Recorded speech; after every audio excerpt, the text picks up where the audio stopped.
Eu fiz um formulário, né, para ficar mais fácil. Então, vou mostrar para vocês aqui. Então aqui tem todas as questões que vocês tiveram dúvida, tá vendo?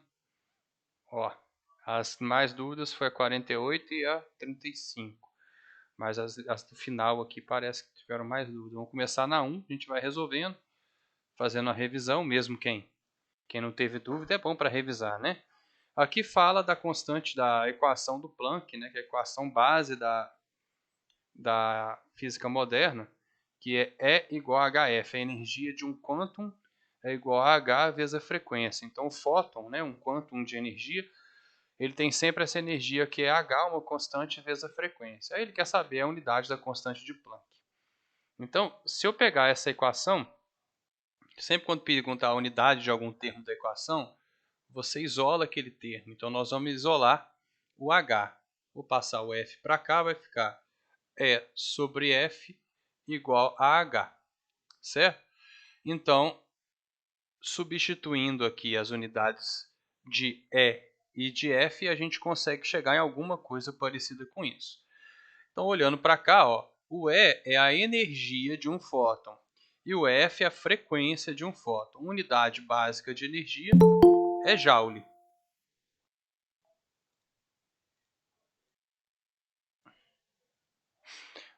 Né? Joule. A unidade básica de frequência é Hertz, mas até aí não ajudou muita gente, né? Bom, vamos pegar energia, né? Joule, alguma fórmula que nos dê Joule, para a gente poder trabalhar com isso aqui. Então vamos lá. Por exemplo, trabalho é medido em Joule. Se trabalho é a força vezes o deslocamento vezes o cosseno do ângulo de aplicação dessa força. Bom, força é a massa de um corpo vezes a aceleração dele. Né? Vou deixar a distância aqui e o cosseno do ângulo de aplicação dessa força. Vamos falar agora de unidades de medida. Tá? Então, vou mudar a cor aqui. Ó. A unidade do trabalho é Joule. A unidade de massa é quilograma. A unidade de aceleração é metro por segundo ao quadrado. E a unidade de distância é metro. Ângulo é adimensional, então ângulo não tem unidade de medida. Não precisa analisar. Então quer dizer que Joule é a mesma coisa que quilograma, metro vezes metro é metro quadrado, dividido por segundo ao quadrado. Beleza, tá aqui. Vamos pegar alguma fórmula que contenha frequência, para que eu possa saber qual que é a unidade de frequência. Bom, frequência é 1 dividido por período. Essa aqui é a mais fácil que eu pensei. Por quê? Frequência em Hertz. Então vamos falar de unidade de novo. Frequência em Hertz. Hertz, então, é 1 sobre período em segundos. Então 1 Hertz é a mesma coisa que 1 sobre segundo. Então quer dizer que energia é medida em quilogramas vezes metro quadrado dividido por segundo ao quadrado. E Hertz é a mesma coisa que 1 sobre segundo. Agora eu posso trabalhar com isso aqui. Ó. Vamos lá. Como que eu trabalho com isso aqui? Vamos de cá para dar mais espaço. A unidade de H é igual a energia dividido pela frequência. Então, eu vou fazer o seguinte. Como é uma divisão, é a unidade. Conserva a primeira e multiplica pelo inverso da segunda. Então, conserva a primeira. Quilograma vezes metro quadrado dividido por segundo ao quadrado. Multiplica pelo inverso da segunda. Então, o inverso de 1 sobre segundo é segundo sobre 1. Aí, aqui, ó, eu posso cortar esse segundo com esse quadrado. Então, vai sobrar que a unidade de H é quilograma vezes metro quadrado dividido por segundo. Essa é a unidade do H. Questãozinha difícil de análise dimensional. Né? Quilograma vezes metro quadrado dividido por segundo, letrinha A. Tá? Então, é uma questão clássica de análise dimensional, onde você tem que se virar para achar as unidades. Não é fácil, Quem teve dificuldade aí não precisa se preocupar, porque realmente não é tão tranquilo assim. Alguma dúvida nessa? Eu consegui entender, valeu. Você estava Tudo com de boa, dificuldade cara. nela? Eu tinha errado isso aí. Ah, beleza. Onde você errou? Qual que foi o seu erro? Eu esqueci de inverter a parte do período. Aí eu marquei a letra E, que tava com um segundo ao cubo. Ah, tá. Porque o frequência é 1 sobre período, né? É, É. Qualquer errinho, né? Isso que é foda, né? Qualquer errinho faz a gente... Qualquer falta de atenção vai desembolando, porque você vai mexendo com muita fórmula, né? Aí ferra tudo. Então teve duas pessoas, deixa eu conferir aqui, ó, duas pessoas com dificuldade na 2. Um dispositivo eletrônico, muito comum nos celulares tipo smartphones, é o acelerômetro. Né? Então, dentre as funções desse dispositivo, nos celulares está a detecção da posição do celular em relação ao campo gravitacional da Terra. O acelerômetro é capaz de identificar se o celular está na posição vertical ou horizontal, alterando automaticamente a imagem e as posições das funções disponíveis na tela do telefone. Não sei vocês, mas eu odeio isso. Né? Você vai mexer no celular, ele vira a tela e tá um saco. Considerando que uma das informações disponibilizadas pelo acelerômetro seja o ângulo entre a normal à tela e o vetor força-peso do celular, do ponto de vista dimensional, esse ângulo medido pelo acelerômetro é... Gente, só desenhar aqui o que o acelerômetro faz. Tá aqui seu celular, ó. Seu celular tá tipo assim, e aí o que o acelerômetro faz? É, a, ele mede a, o ângulo, né, entre a força-peso do seu celular, né, então o peso está para baixo, vou desenhar uma que é o peso do seu celular,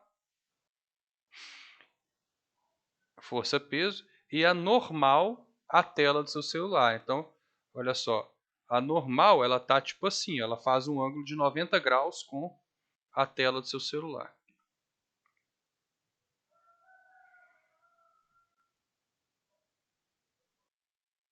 Essa é a reta normal. Então, por exemplo, ele sabe que seu celular está na vertical quando esse ângulo é de 90 graus, né?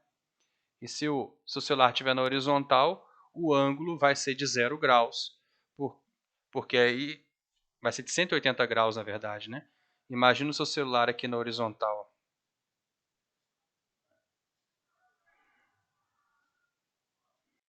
Aí você colocou o celular na horizontal aqui, a força-peso está para baixo, e a reta normal está para cima. Então aqui vai fazer um ângulo de 180 graus, ele fala, ah, o celular está na horizontal. Mas eu acho que eu já mostrei para você. Se eu não mostrei, o ângulo ele é adimensional.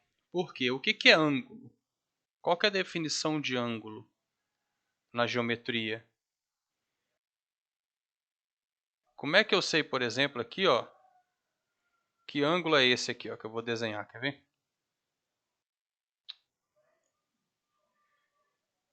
Como que eu sei que ângulo é esse aqui, ó? Eu falo, ah, esse aqui é o ângulo alfa, mas qual que é a medida dele? O alfa, ângulo, qualquer ângulo, é o comprimento do arco dividido pelo raio. Então, para eu saber qual que é o ângulo, eu tenho que pegar o comprimento desse arco aqui em metros, tá? Então, esse aqui está em metros, dividido pelo raio. Senhor. O raio também ele é medido em metros. Então, como o ângulo a unidade dele é comprimento em metros, dividido pelo comprimento em metros, você cancela o de cima com o de baixo, né? Comprimento em metros, comprimento em metros. Então, todo o ângulo ele é adimensional, porque não sobra dimensão nenhuma. Ah, mas vocês falam radiano. Radiano é só uma invenção para não ficar sem nada. Então, os ângulos são grandezas adimensionais. Tranquilo? pela definição mesmo de ângulo. Quem estava com dúvida nessa? 2 pessoas ficaram com dúvida nessa. Eu. Entendeu aí? Agora eu entendi. Então vamos pegar agora a próxima, a 3, uma pessoa teve dúvida. Essas questõezinhas são capciosas, né? Essas de análise dimensional.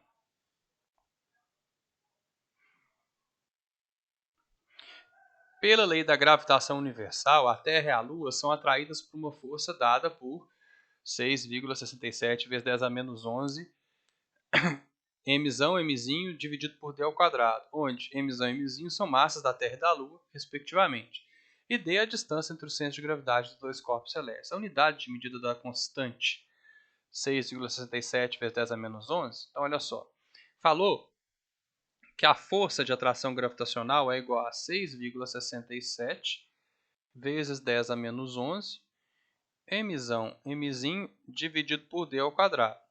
Falou que mzão e mzinho são massas e d é a distância. E aqui eu tenho uma força, né? Então vamos lá. Nós temos que isolar isso aqui. Nós vamos chamar essa constante pelo nome dela, né, que o Newton atribuiu a ela, para não ter que ficar escrevendo esse número o tempo todo. Nós vamos chamar de g.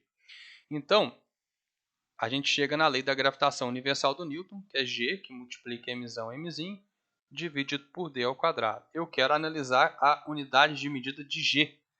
Então eu vou isolar o g na fórmula. Eu vou deixar ele sozinho de um lado da equação.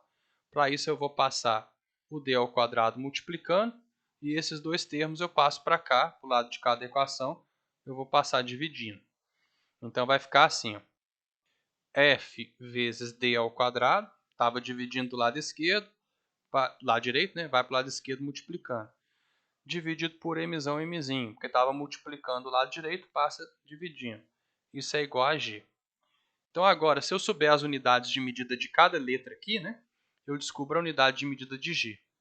Então vamos lá. Então eu vou vir para cá. A unidade... Budiara, eu estou com dificuldade. Se você quiser, já pode pular, que eu já entendi o que eu errei. Não, agora vamos terminar. O que você errou? Eu entendi que era, tipo assim, eu entendi que esse valor era uma força, entendeu? Por isso que eu marquei Newton. Entendi. Foi falta de interpretação mesmo. Mas agora já tô tranquilo.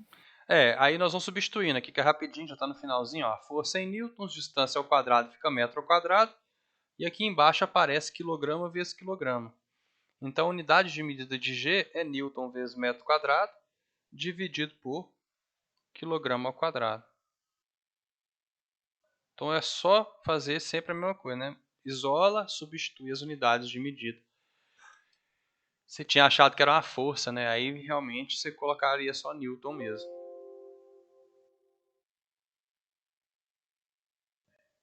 Então vamos lá. Próxima. Questão 5.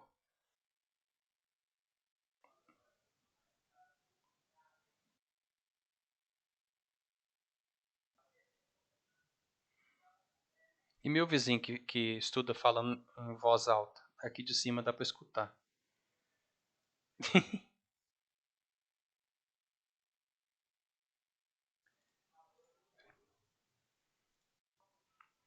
Então tá aqui.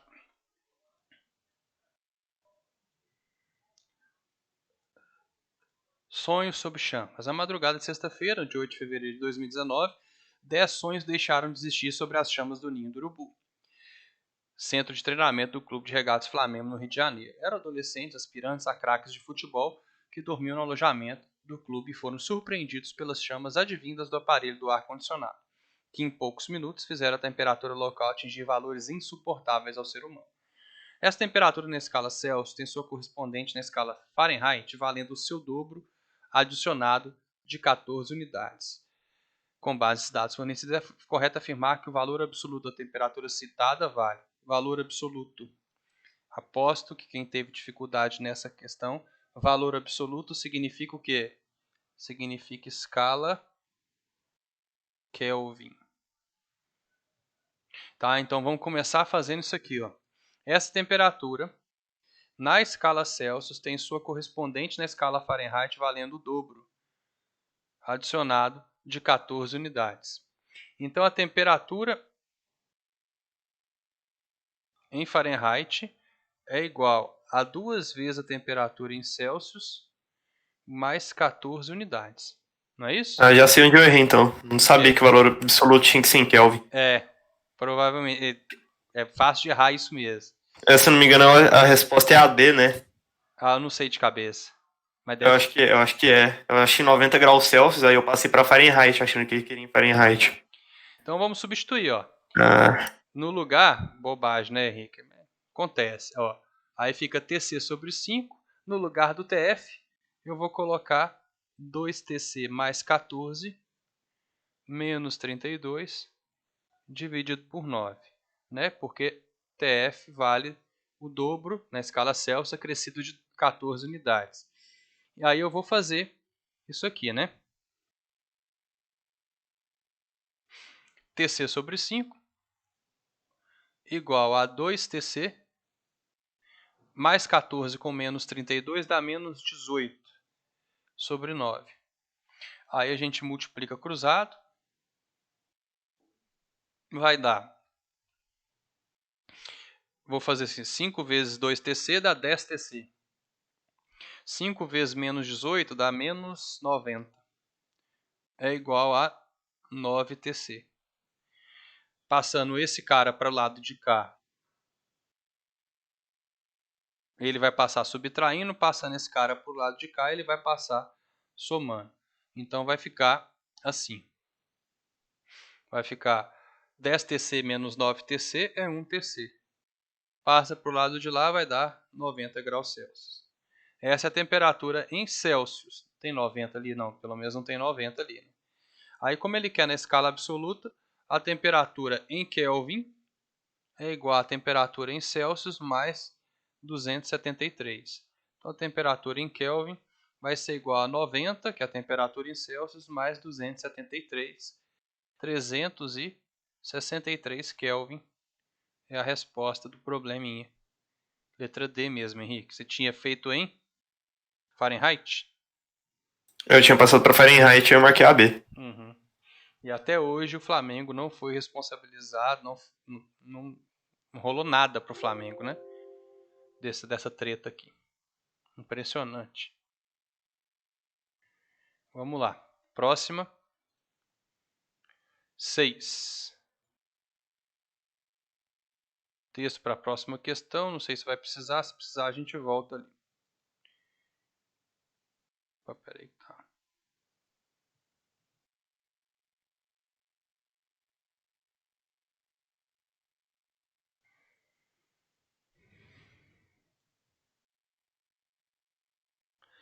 Ó, um computador monitora um experimento de expansão isobárica de 25 gramas de um gás ideal. Seu software, não configurado corretamente, reproduz na tela do computador o gráfico a seguir. Utilizando conhecimentos básicos acerca do comportamento dos gases, é correto afirmar que... Então vamos lá. Primeira coisa, é uma expansão isobárica, né? Se é uma expansão isobárica, vamos lá, PV igual a nRT. Isobárica, a pressão é constante. Então eu vou deixar tudo que é constante, vou circular aqui tudo que é constante, ó, e vou deixar elas tudo do mesmo lado da equação, ó. Pressão é constante e o N e o R são constantes, tá? Tudo que está circulado aqui são constantes. Eu vou passar então a pressão para o lado de cá, ela vai passar dividindo. Vai ficar assim. O volume é igual a NR sobre P vezes T. Isso aqui é constante, ó. nRP é constante, o que está variando é volume e temperatura. À medida que a temperatura aumenta, o volume também aumenta. Concorda? E está elevado a 1. A temperatura está elevada a 1, o volume está elevado a 1. Então, esse gráfico de volume em função da temperatura seria um gráfico linear. Tá? Então, aqui pode ser volume e aqui pode ser temperatura, um gráfico linear. Tá? Bom, será que dava para ser temperatura e volume? Vamos ver. No eixo X representa a temperatura em Fahrenheit, no eixo Y o volume. Dá para você afirmar em qual escala de temperatura isso está? Alguém quer fazer um chute aí? Eu pensei em Kelvin, né? Por que em Kelvin? Porque na fórmula você tem que colocar a temperatura em Kelvin. Exatamente, né? Quando você vai fazer isso aqui, ó, quando você vai fazer esse tipo de transformação, a temperatura tem que estar em Kelvin, porque não pode ter zero, né? Senão zera a fórmula toda. Então não vai rolar. Temperatura em Fahrenheit. O eixo Y representa a temperatura em Kelvin e o eixo X o volume. Pode até ser. Se fosse volume em função da temperatura em função do volume, daria quase igual, né? O problema é que não tem como ter Kelvin negativo, né? Exatamente, porque se for aqui temperatura em função do volume, não tem como ter Kelvin negativo. Boa, Henrique, é isso mesmo. Então não pode ser essa aqui, porque não vai rolar Kelvin negativo. O eixo X representa a pressão em Pascal. Não pode, né? Porque a pressão não está mudando, é uma expansão isobárica. Então eu não posso ter, nesse eixo eu não posso ter pressão. O eixo Y representa a pressão, também não pode representar a pressão. O eixo Y representa a temperatura em Fahrenheit e o eixo X o volume. Aí poderia ser, não poderia? Ou não? Eu acho que sim. Posso ter no eixo Y a temperatura em Fahrenheit, porque existe Fahrenheit negativo, não existe? Existe. E aqui o volume? Pode, porque o volume ele vai chegar ele nunca vai chegar no zero, né? Por isso que está aqui, tá vendo um pontilhado? Então o volume não pode atingir o zero, mas a temperatura pode vir abaixo de zero. Então aqui seria, por exemplo, o mínimo volume que o cara conseguiu. Aqui, ó, esse aqui seria o mínimo volume que o cara conseguiu atingir e aqui a mínima temperatura que ele conseguiu atingir em laboratório. E aqui seria, caso o gráfico tivesse um volume igual a zero, seria a temperatura final dele lá. Tá? Então é mais por exclusão que você vai. Por que não poderia ser a letra A? O eixo X representa a temperatura em Fahrenheit, né? E o eixo Y volume. Porque não existe volume negativo, né? Não rola volume negativo. Como que o cara vai ter menos tanto de volume? Entendeu aí? Quem teve dúvida nessa? Eu. Agora deu certo? Deu. Entendi. Essa eu também tinha achado que era Kelvin, mas aí eu fui pela eliminação. Só que Você eu vai tinha ficado eliminando, porque melhor. senão não dá, né?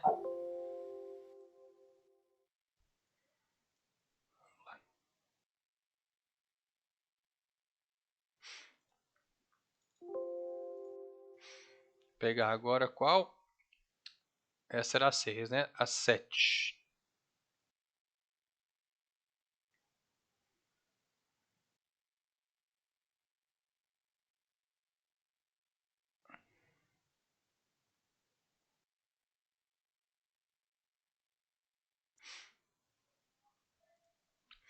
Para aquecer uma determinada massa m de uma substância foram consumidas 1.450 calorias. A variação do seu calor específico C em função da temperatura está indicada no gráfico. O valor de m em gramas equivale a... Aqui, tá vendo? É um calor específico variável em função da temperatura em graus Celsius, né? Imagina aqui, porque não está dando para ver. Mas olha só, o calor específico começa valendo 0,2 e aí a temperatura sai de um certo valor, né, e chega, vai de 0, sai de 0, né, na verdade, aqui. Temperatura inicial é 0 graus Celsius, temperatura final, estou pegando dessa primeira parte aqui, ó. Temperatura final é 20 graus Celsius, e aí o calor específico inicial é 0,20 e o calor específico final é 0,25 calorias por grama por grau Celsius. Calorias por grama por grau Celsius. Então, ó, o calor específico é calorias, ΔQ, por gramas por grau Celsius, né? Então, gramas e graus Celsius é massa vezes ΔT.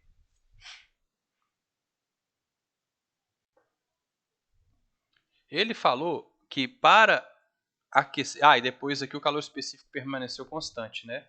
Quando foi de 20 até 60, o calor específico permaneceu constante. Em 0,25. Então aqui, ó, a gente pode pegar daqui para cá, a gente consegue raciocinar com essa fórmula, né, que a gente conhece. Só que eu não sei quanto que vai ser aqui, ou a massa, ou o ΔT eu sei, né? Na segunda parte, aqui teve um ΔT de 40 graus Celsius. Mas eu não sei quanto que vale a massa, e nem quanto que é, sei o total, que são 1.450 calorias. Eu preciso saber quanto de energia eu gastei aqui, ó. Como é que eu faço para descobrir quanto de energia eu gastei aqui?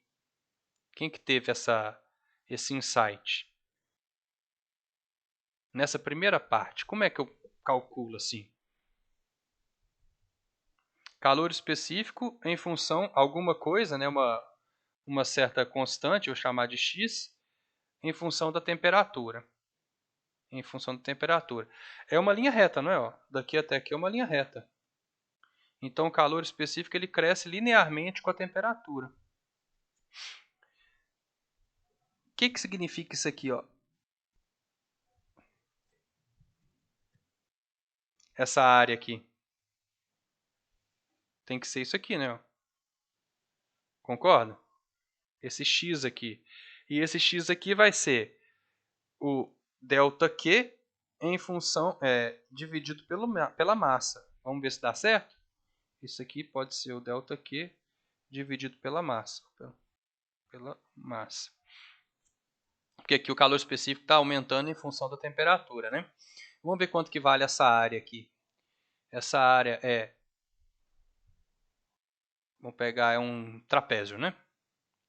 A área desse trapézio, chamada de área A, é a base maior mais a base menor vezes a altura dividido por 2. Base maior, 0,25. Mais a base menor, que é 0,20. Vezes a altura, que é 20. Dividido por 2. Então, essa área aí vai ser quanto? 0,45 vezes... Aqui pode dividir já de uma vez, né? Vezes 10. Então, essa área aí é de 4,5. Alguma coisa, né? Então, o calor específico seria... não sei se vai dar certo. Não, deixa eu ver se vai dar certo.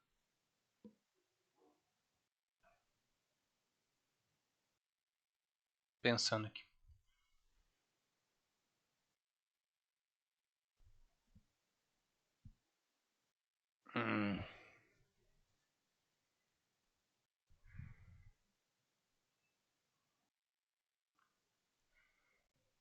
Essa área aí não vai me indicar nada, na verdade, né?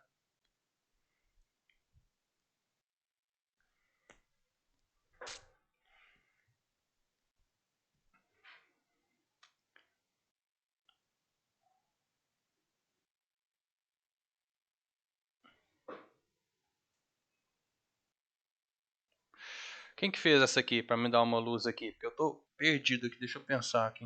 Se eu fizer por função... Eu fiz isso aqui, só tem que ver como que foi o processo. Peraí. Mas Não acho vou que... olhar. Peraí, função de primeiro grau, se eu considerar essa área aqui como se fosse... Essa área, ela pode ser... Se essa área... Bud, eu não posso fazer. Eu não fiz não, tá? Eu também tive dúvida, mas eu tô pensando, eu não posso fazer. 1450 é igual a... Ixi, mas não tem a massa, não adianta nada. Não tem a massa. Vamos tentar aqui, ó. Vamos ver se essa área é 4,5. Não, mas não pode, é porque é só ali no comecinho.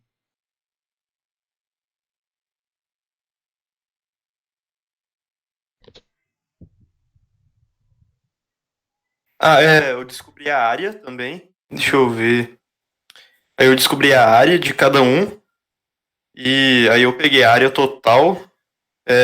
vale 1.450 Que a área calorias. total, é isso mesmo, a área total é energia gasta, é isso. E aí a área total é 1450 dividido pela massa, né? Ou não? Foi isso que você fez? Eu meio que só fiz uma comparação por regra de 3. Tipo, peguei a área total, que ficou 14,5, é igual a Essa área aqui 1.450 é 10, né? calorias. É. E aí?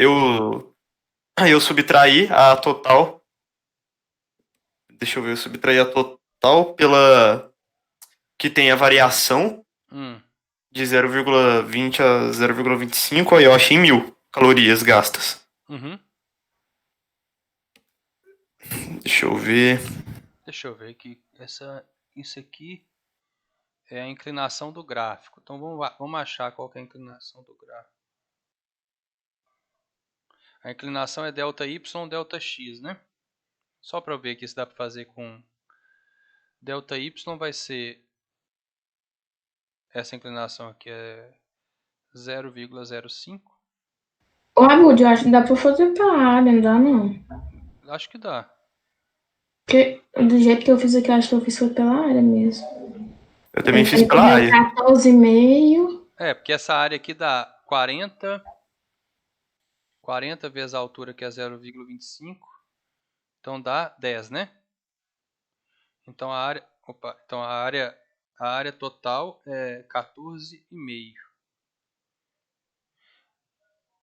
Essa área total seria a divisão do ΔQ pela massa. É isso que vocês fizeram?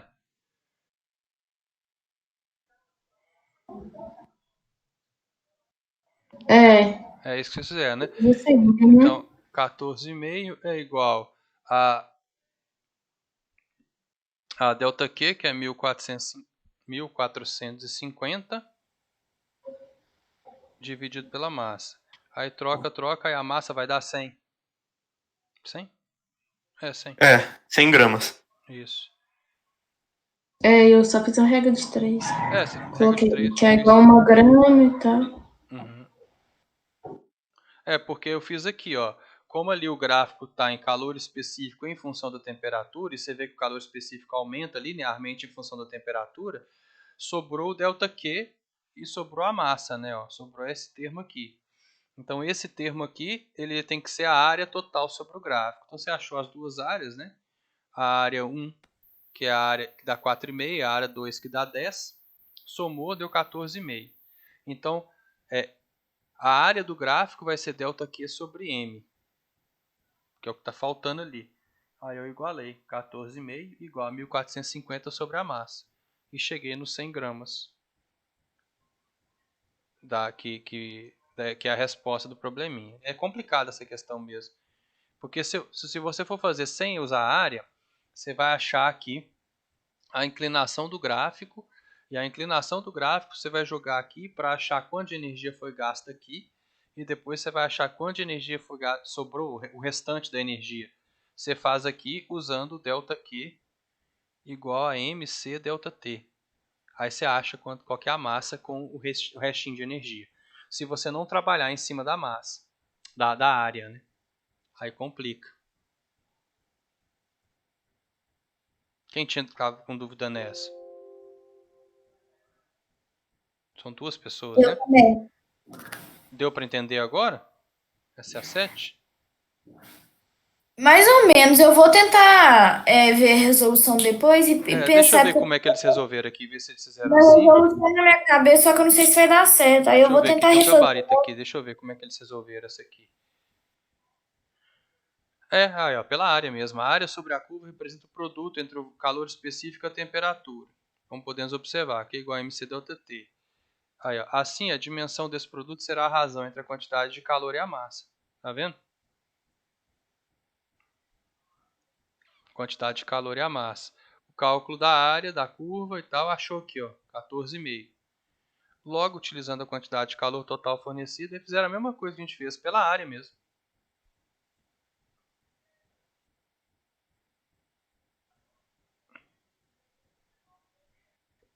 Entendeu? Foram pela área mesmo.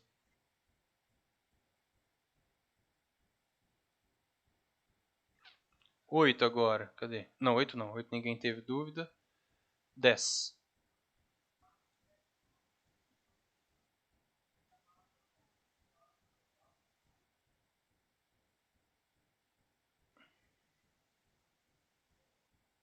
Tererê.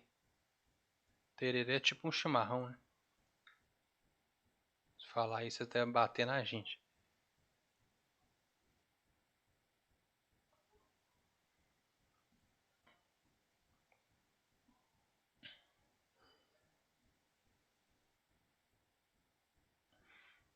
Então aqui. O tererê, bebida típica de Mato Grosso do Sul, é uma tradição em qualquer roda de amigos, é sempre servido bem gelado. Para o seu preparo é utilizado uma garrafa térmica com capacidade de 50 calorias por grama, com 3 litros de água a 10 graus Celsius, 0,3 kg de gelo a 0 graus Celsius. Após algum tempo, a água atinge equilíbrio térmico, sendo colocada na guampa com a erva e a bomba para o tererê ser servido. Considere que não houve troca de calor no interior da garrafa com o meio externo, com a erva e com a guampa. Quando alguém vai tomar o tererê, a temperatura da água é de aproximadamente quanto? Então aqui eu tenho, visivelmente a gente acha que tem três corpos, né? Garrafa, gelo e água. Só que na verdade a gente tem 4 corpos. A gente tem a garrafa, a gente tem o gelo, mas o gelo vai virar água, que ele vai derreter, né? Eu acho. Se não me engano, eu acho que essa foi anulada, não? Mas vamos ver como é que funciona isso aqui. O que está faltando? A garrafa, ela não tem massa, mas ela tem uma capacidade térmica, 50 calorias por grama. Né, por grau Celsius, desculpa. O gelo, eu tenho uma massa de gelo aqui, ó, 0,33 gramas de gelo.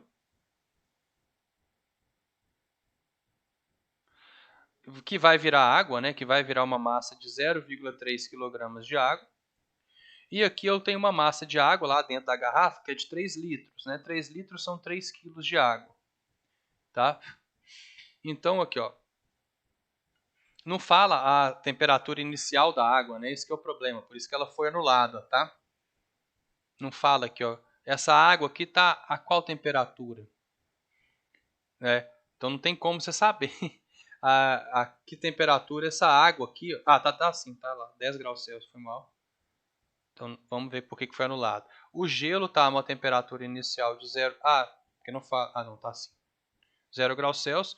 Quando ele derreter, ele vai virar uma água também a 0 graus Celsius. Eu quero saber qual que é a temperatura de equilíbrio, né?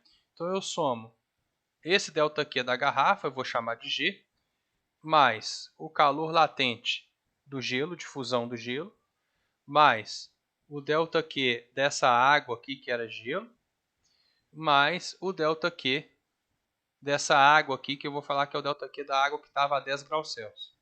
Somar tudo igualar a zero. Como que é o ΔQ dessa garrafa? Deve ter sido anulada porque não falou que a garrafa estava em equilíbrio térmico. Então vamos considerar que essa garrafa ela está em equilíbrio térmico com a água aqui, ó. Vamos fingir que ela está em equilíbrio térmico com essa água. Então, isso aqui vai ser a capacidade térmica da garrafa vezes o ΔT dela. Isso aqui vai ser a massa vezes o calor latente de fusão do gelo. Aqui vai ser a massa vezes o calor específico vezes o ΔT dessa porção de água que o gelo vai virar. E aqui vai ser a massa vezes o calor específico vezes o ΔT dessa porção de água aqui. Tudo igual a zero. Vamos lá, substituindo valores agora. Eu quero que todo mundo atinja a mesma temperatura final. Vou chamar de X. Todo mundo vai chegar na mesma temperatura final, que é a nossa temperatura de equilíbrio. Aqui a capacidade térmica é 50. O ΔT dela é a temperatura final, que é X, menos a inicial, mais a massa de gelo, que é 0,3. Calor de fusão do gelo, calorias por grama. Então não posso colocar isso aqui 0,3 kg. Vamos ter que colocar em 300 gramas. Né? Então aqui vamos tirar isso aqui e vamos colocar 300 gramas. Vezes 80, mais ele vai virar uma massa também de 300 gramas de água. E esses 300 gramas de água vai ter uma temperatura final X menos a temperatura inicial, que é 0. Mais 3 kg, 3.000 gramas. Porque aqui o calor específico da água está 1. Né? Eu já até esqueci de colocar aqui, ó, porque é 1, né? 300 vezes 1, 3.000 vezes 1. Então vai ser 3.000, que multiplica a temperatura final, que é X, menos a inicial, que é 10, é igual a 0. Bom, tem 0 demais aqui. Eu posso cortar um 0 de todos os termos da minha equação aqui, ó, para ficar menor um pouco. Vamos lá. 5x menos 50 mais 3 vezes 8, 24, mais 2 zeros. Aqui vai dar mais 30x, 30 vezes 0 é 0. E aqui vai dar mais 300x menos 3.000 é igual a 0. Vamos juntar tudo que tem x num termo só. 5x, 35x, 335x. Agora vamos juntar tudo que não tem x. Aqui dá menos 600, menos 650, né? Então, passando para lá, 335x igual a 650. X é igual a 650 sobre 335.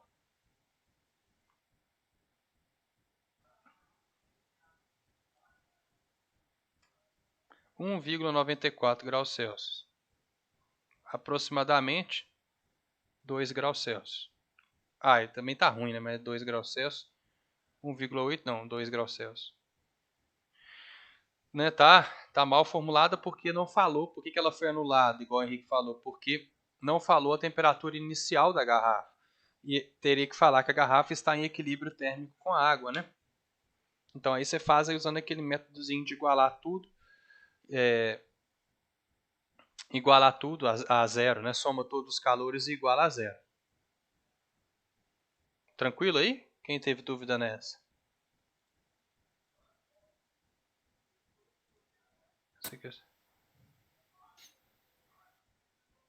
De boa? De boa. Vamos lá, mais. Eu tive dúvida porque eu fiz uma bagunça nesses zeros aí e eu não considerei algumas coisas. Mas foi por falta de atenção. Não, e nesse tipo de exercício, eu até explico essa matéria para os meninos do 9º ano. Eu falo assim, gente, tem que fazer a tabela. Se não fizer a tabela, vocês vão bagunçar tudo. Aí bagunçou tudo e deu errado. Uhum. Faz a tabelinha com todos os corpos e tal, porque senão dá errado mesmo. Sim.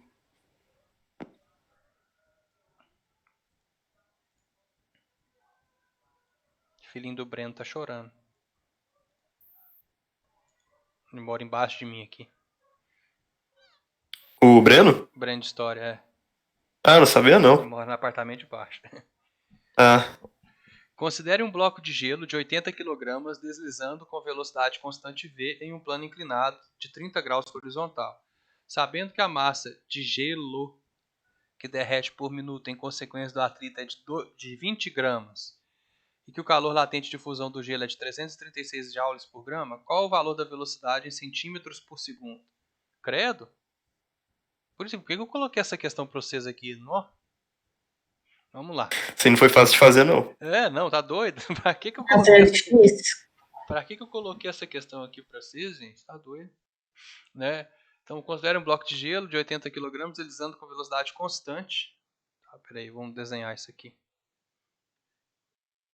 Em um plano inclinado de 30 graus.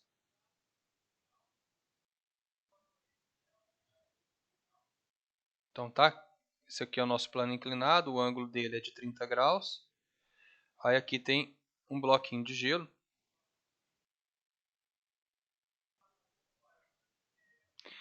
Se ele desce com velocidade constante, é porque aqui, ó, a força peso que puxa ele para baixo é igual à força de atrito que segura ele para cima. Tá? Eu não vou deduzir, não, que a gente vai ver isso aqui na nossa próxima aula, 2 aulas para frente. Isso aqui é uma componente do peso Px e aqui é a força de atrito, né? Ah, vou ter que deduzir, né? Porque o peso está aqui na vertical, né? Então, o peso do objeto ele é decomposto em Px e Py.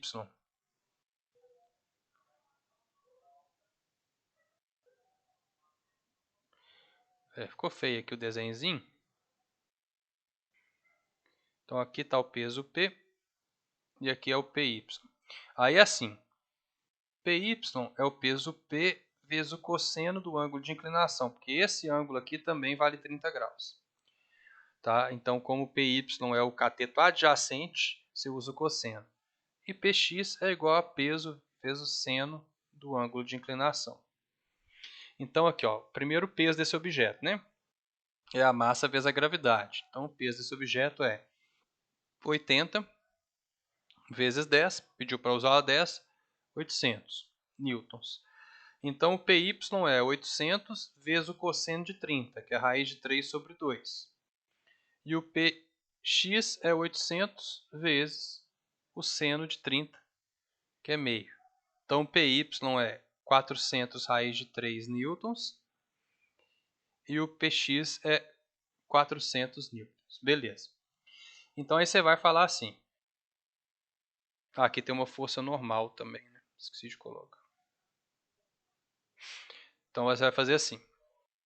A força de atrito, ela tem que ser igual ao Px, porque ele está descendo com velocidade constante. Se ele desce com velocidade constante, a soma das forças é zero.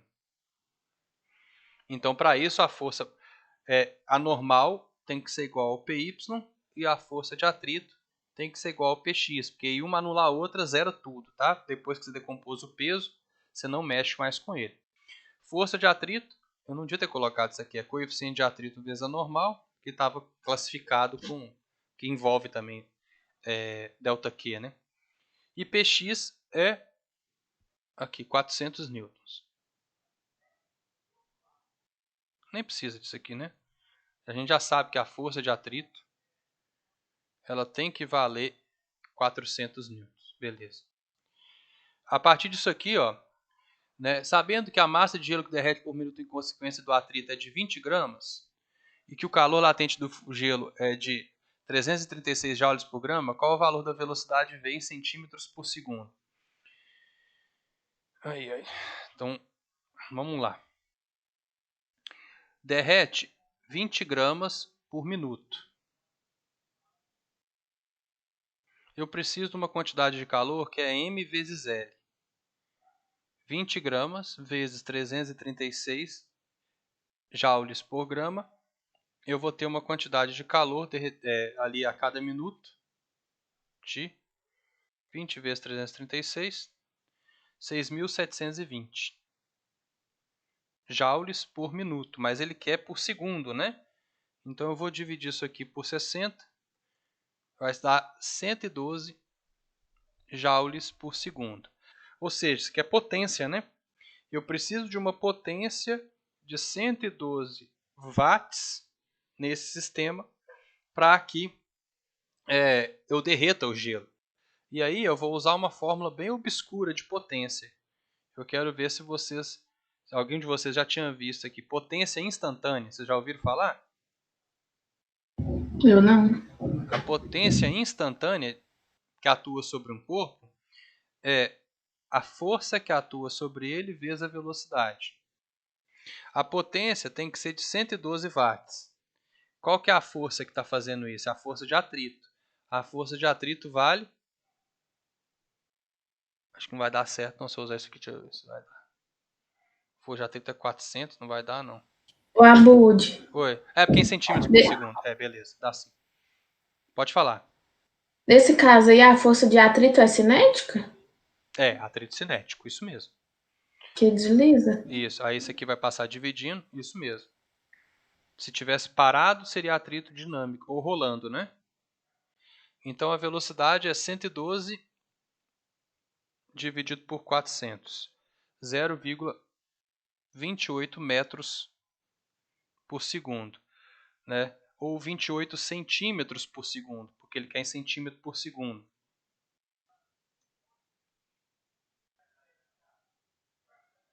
Porque você tem que multiplicar por 100, né, para chegar em centímetro por segundo. Realmente não devia ter colocado essa questão aqui na lista de vocês, tá? Porque pouca gente vê essa formulazinha aqui de potência igual a força vezes velocidade. Quem que teve dificuldade nela?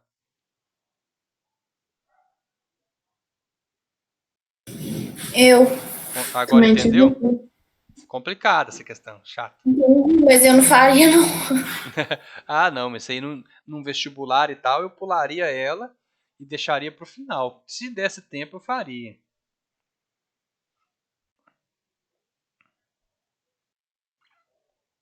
Essa foi a 11, né? Tem 12 também? Tem 12.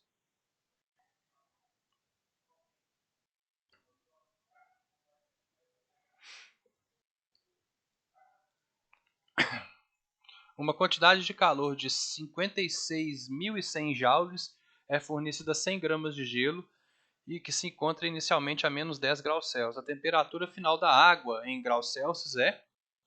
Então aqui, ó. Se você tem uma pedrinha de gelo e ela está a menos 10 graus Celsius, você pode aquecer ela, aí ela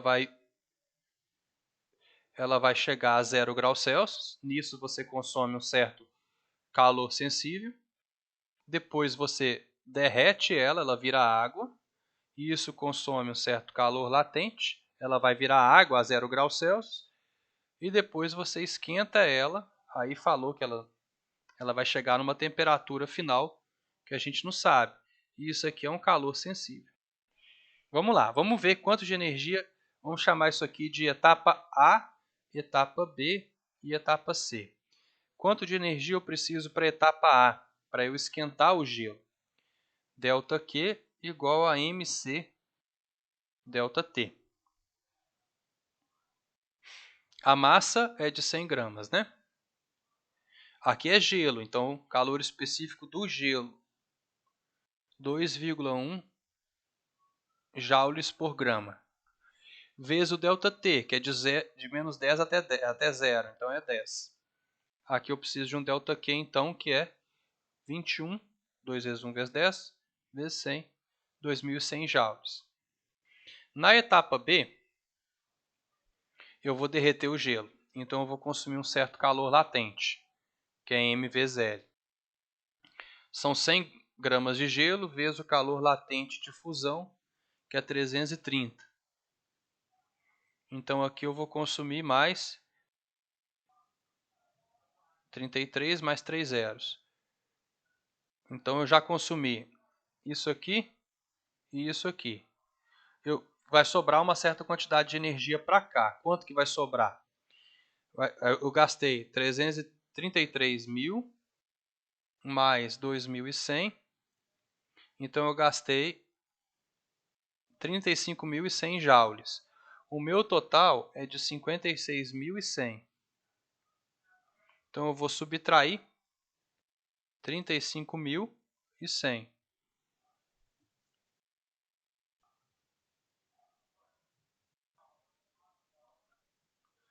Então vai sobrar 0,006 menos 5, 21.000 joules. Essa é a quantidade de energia que vai sobrar para a etapa C. Aí eu faço ΔQ igual a MC ΔT. Então vai ser 21.000 igual a massa, que continua sendo 100, vezes o calor específico da água, que é 4,2, vezes um ΔT, que eu não sei quanto é. Então vai dar 21.000 é igual a 420 vezes o ΔT. Passa para cá dividindo, vai ficar 21.000 dividido por 420. É igual ao meu ΔT. Corta, corta, 2.100 dividido por 42. 2.100 dividido por 42, 50 graus Celsius. Então houve uma variação de 50 graus Celsius. Se ele estava a zero, ganhou mais um ΔT de 50 graus Celsius, a temperatura final dele é de 50 graus Celsius. Certo? Quem que estava com dificuldade nessa aí, conseguiu entender?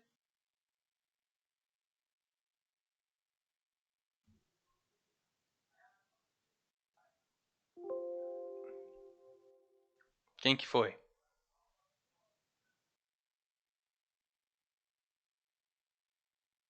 Agora a 14. Vamos lá. Firme e forte.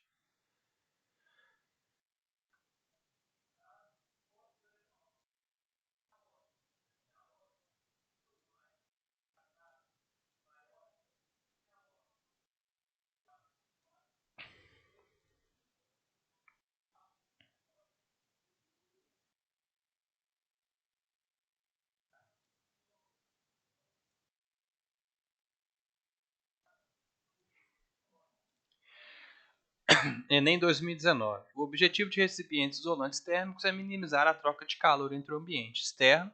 Essa troca de calor é proporcional à condutividade térmica K e à área interna das faces do recipiente, bem como a diferença de temperatura entre o ambiente externo e o ambiente interno, além de ser inversamente proporcional à espessura das faces. Então, vamos chamar a troca de calor de delta de... pode ser de fluxo de calor, né, que é o φ. O que ele descreveu aqui é essa fórmula, né? Ó, K é a condutividade, então essa troca é proporcional à condutividade K. A área interna das faces está aqui, bem como a diferença de temperatura, e inversamente proporcional à espessura das faces, que é o L.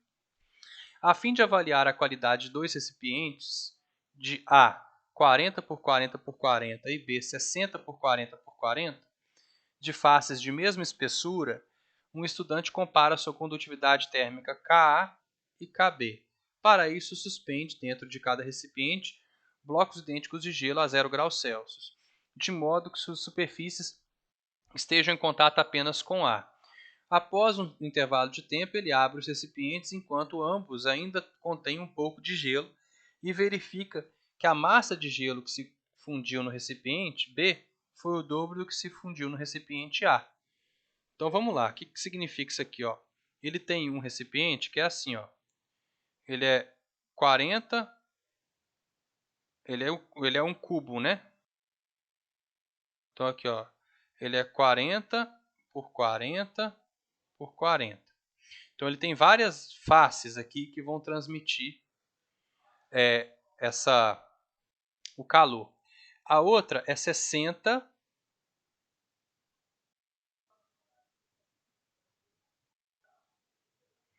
Então é 60 por 40 por 40. Então ele é tipo assim, ó, por 40 por 40.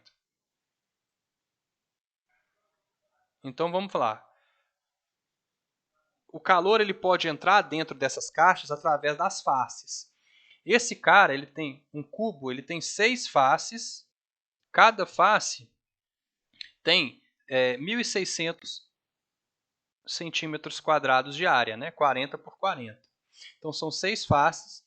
Essa aqui é a área total desse primeiro carinho. Já nesse segundo carinha, o que eu tenho?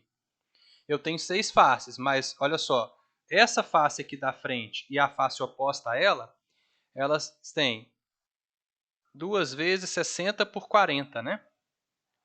2 vezes 60 por 40, 4 vezes 60 por 40, né? Que olha só, essa face aqui e essa face aqui tem 60 por 40. 60 por 40. Então isso aparece 4 vezes. Então eu vou ter 4 vezes 60 vezes 40. E 2 vezes aqui e lá do outro lado, 2 vezes 40 vezes 40. Certo? Então essa área aqui, total, é 4 vezes 2.400 mais 2 vezes 800, 1.600. Vamos ver qual que é a área total aqui. 9.600, né?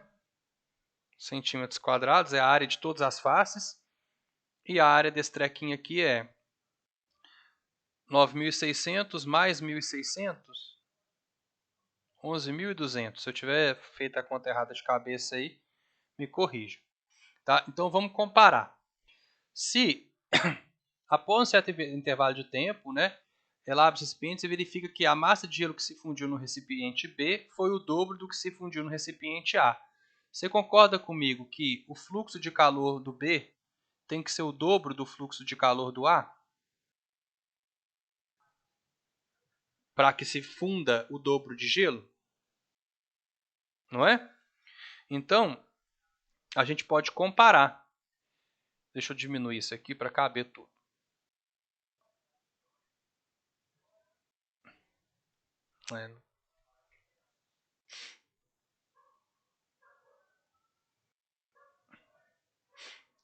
Devia ter escrito aqui em cima, não, mas beleza. Deixa eu ver se está na mesma camada. Acho que não está.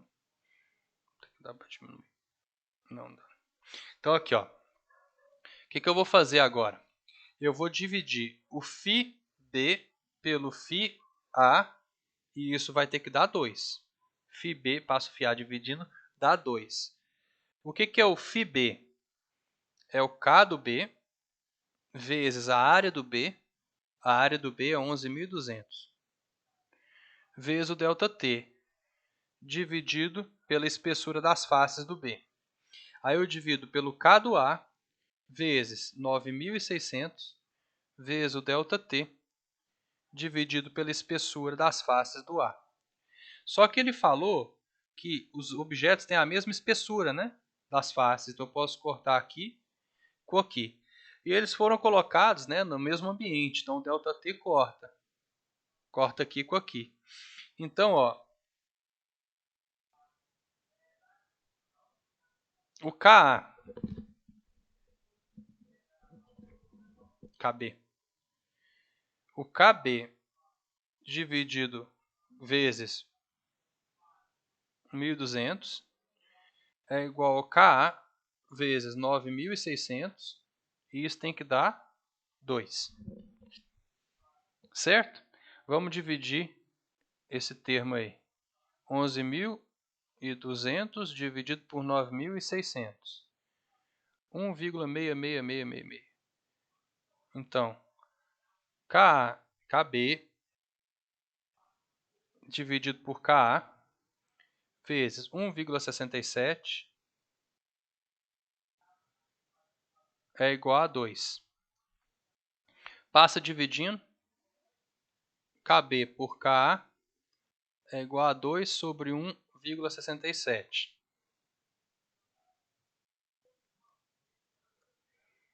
1,2. Só que agora eu acabei de ver que ele quer KA por KB. Então deixa eu inverter isso aqui. K por KB é 1,67 dividido por 2.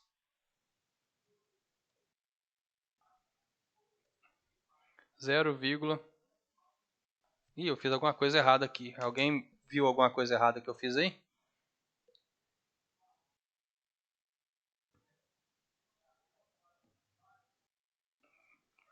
Galera, estão me ouvindo? Que aqui está dando 0,83. Fiz alguma coisa errada aí. Conferir as áreas aqui.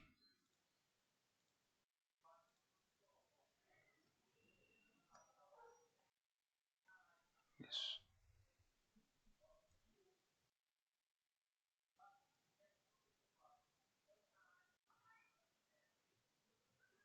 Aqui está errado.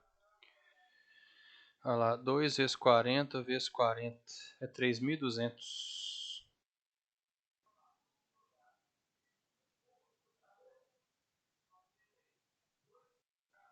Imagina fazer isso no dia do Enem.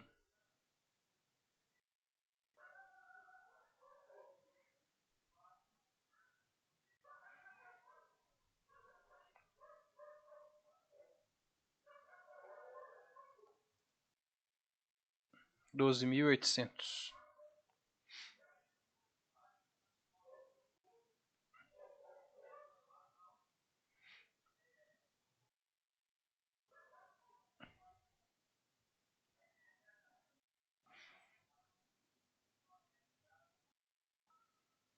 Vamos consertando aqui.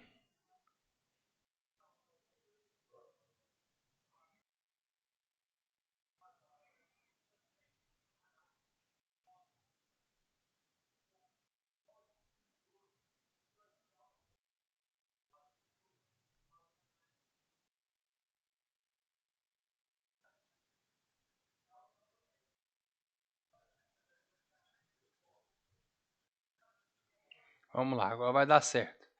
12.800 dividido por 9.600. 1,33.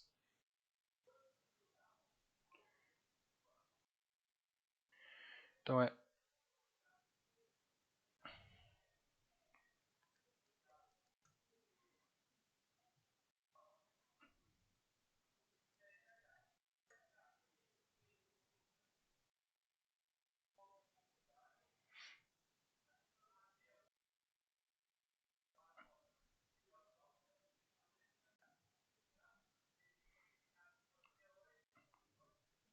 Vocês estão me ouvindo aí, gente? Vocês estão caladinhos?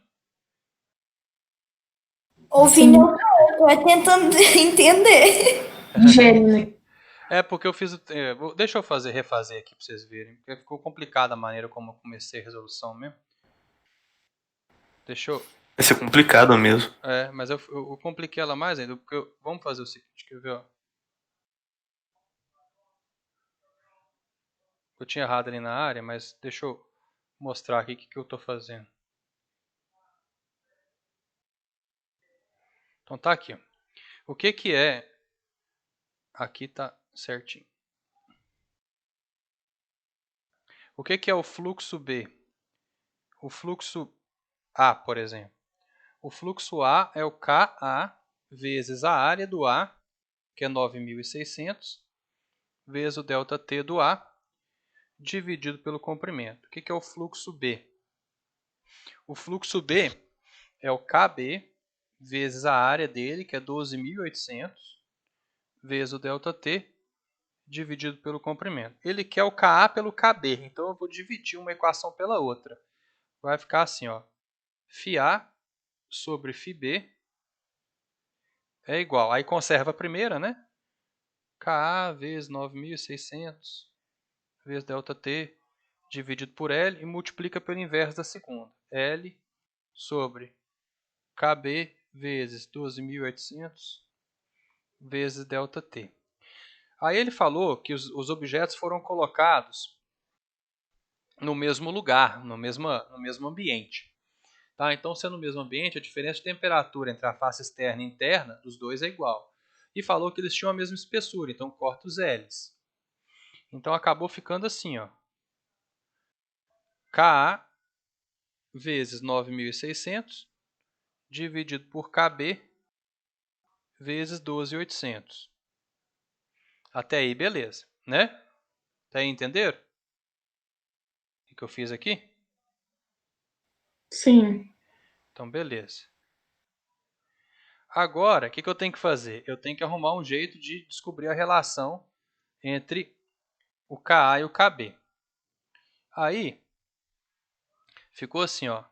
φA sobre φB igual. Aqui eu vou dividir. Eu vou dividir e vai ficar, ó, 9.600 dividido por 12.800 dá 0,75. Então vai ficar Ka sobre KB. Aqui eu cancelei, dividi por 9.600 aqui deu 0,75. Então vai dar 0,75 aqui embaixo. Só que ele falou que no recipiente B fundiu 2 vezes mais gelo. Então, se fundiu 2 vezes mais gelo, o fluxo B vale o dobro do fluxo A. Então, eu vou fazer o seguinte, ó. Fluxo A dividido por 2 vezes o fluxo A igual a Ka sobre KB vezes 0,75. Aí você vai cortar o fluxo A com o fluxo A. O que sobrou?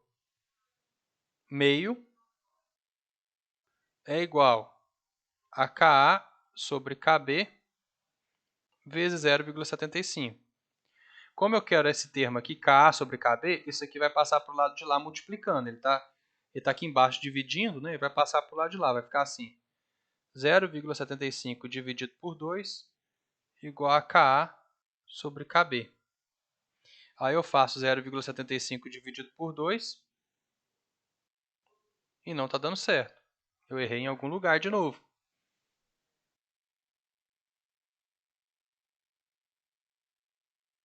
Ai, meus... Ai, onde que eu errei? Essas continhas aí vai ficar complicando a nossa vida.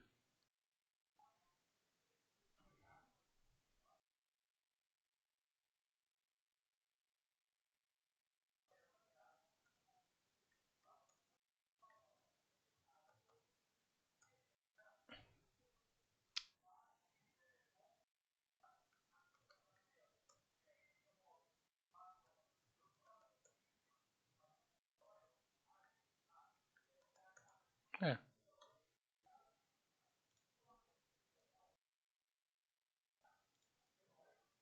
Essa aí eu só lembro que ano passado eu deixei ela pra fazer por último. Eu resolvi ela para depois, logo depois do Enem, eu tô errando em alguma coisa aqui. Ka, Kb mais próximo de.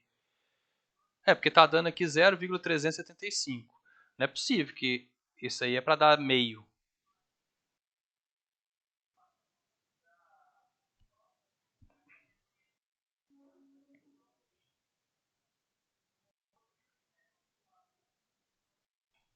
Porque aqui daria Ka por Kb igual a 0,375. Mas não pode dar meio não, tá doido? Que questão que é essa aqui? Vamos ver o que eu errei. 14.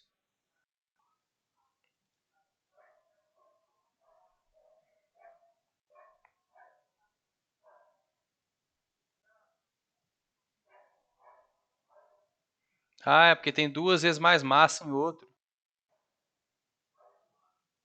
É o dobro de massa. Ai, vai ser burro.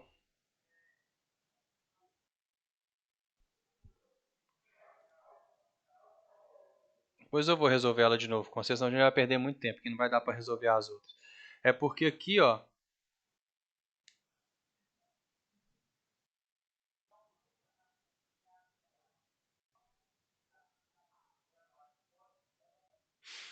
ele colocou que o calor é... Aqui, ó, deixa eu mostrar para vocês. Então, aqui está o fluxo, né, e tal, a área interna, certinho. E como a mudança de estado, então o calor vai ser ml dividido por T, aí ml dividido pelo ΔT e tal. Não, mas tá certo. O que eu fiz de errado?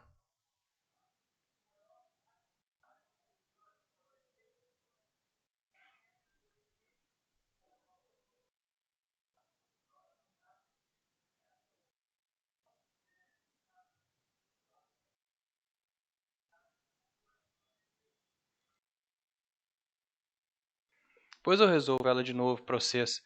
Mas é porque aqui ele colocou o calor, né, pelo tempo aqui, ó. Então aqui ficou assim, ó, o fluxo B. Aqui o fluxo A é o calor ml dividido pelo ΔT de tempo. E aqui 2 ml dividido pelo ΔT. Teria que dar a mesma coisa. Eu errei alguma conta aqui durante essa resolução, porque a hora que eu dividisse um pelo outro, ia dar o 2 é lá para cima. Que eu divido isso aqui por isso aqui. Não, fica embaixo. Depois eu resolvo ela para vocês. Eu vou salvar ela aqui, mas eu resolvo ela com mais calma. Para ver onde que eu errei. Senão a gente não resolve as outras.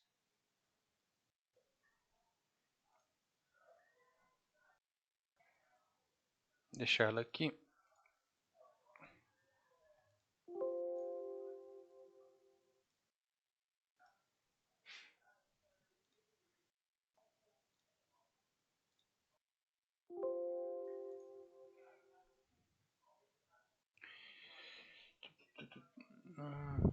Cadê? Fechei. Não, tá aqui.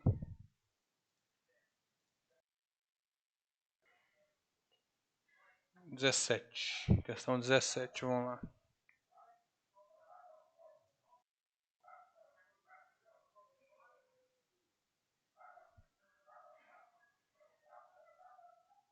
que foi, Laika? Espera aí. Questão 17 está aqui. A maioria das pessoas fica com visão embaçada ao abrir os olhos debaixo d'água, mas a exceção, o povo Moken, que habita a costa da Tailândia. Essa característica se deve principalmente à adaptabilidade dos olhos e à plasticidade do cérebro, que significa que você também, com algum treinamento, poderia enxergar relativamente bem debaixo d'água. Estudos mostraram que as pupilas dos olhos de indivíduos Moken sofrem redução significativa debaixo d'água, o que faz com que os raios luminosos incidam quase paralelamente ao eixo óptico da pupila. A acuidade visual associada à redução das pupilas é fisicamente explicada pela diminuição. Então é assim, ó.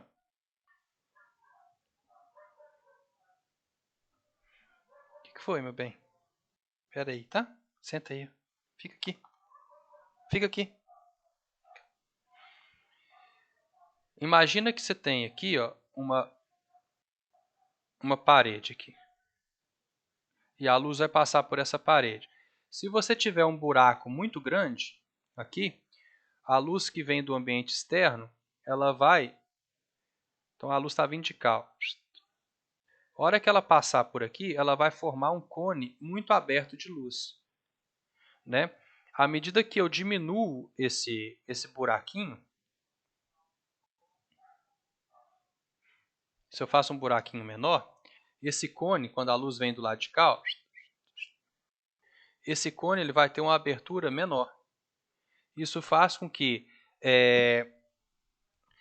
a nitidez da imagem do lado de cá seja melhor. Quanto mais espalhada a luz tiver, menor a nitidez da imagem. Então, por exemplo, a intensidade da luz incidente na retina muda?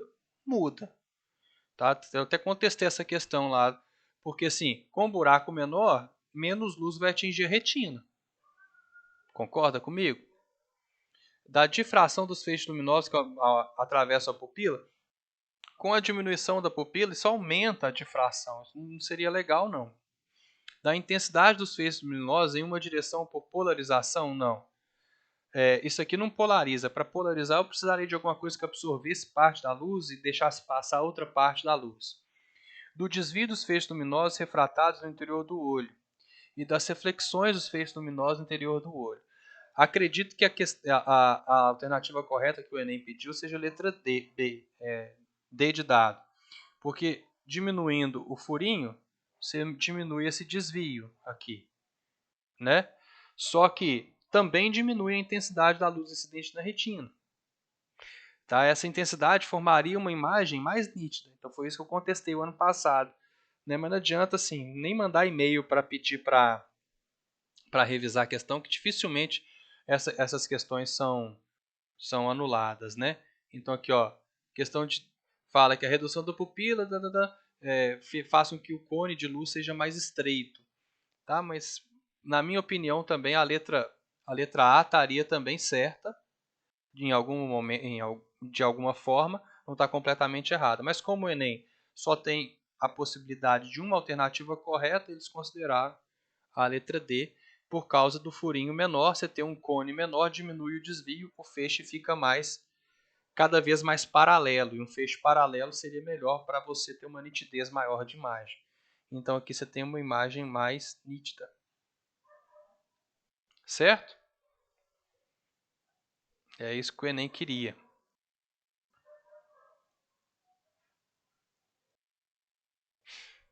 Quem teve dúvida nessa aí?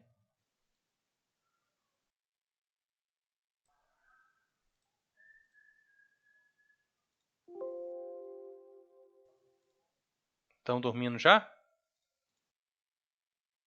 Não, tô aqui. Acordado.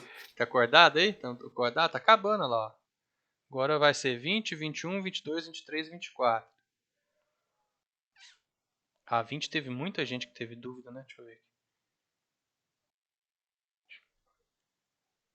Eu também errei ela.